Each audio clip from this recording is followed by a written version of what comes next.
திருச்செந்தூர் கோயிலிலே வேளாடணும் சண்முகா,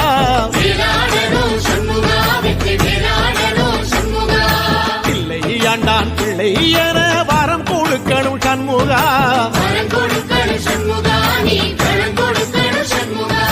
கண்ணுபடும்படி சண்முகா இந்த காலம் முழுவதும் சண்முகா, உன்ன நினைக்கிற சண்முகா நல்ல செல்வம் பொழிக்கணும் சண்முகா, சொன்ன வரங்களை அள்ளி கொடுக்கிற கொடை வள்ளலே சண்முகா, கோடி வணக்கம் சண்முகா, பல கோடி வணக்கம் சண்முகா.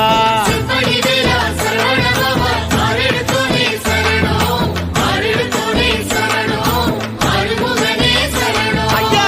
மருதமர சத்தியமாகும் அறுபடைய சண்முகா, தங்கரதா ஏறி வந்து நீ எட்டி பாறையா சண்முகா,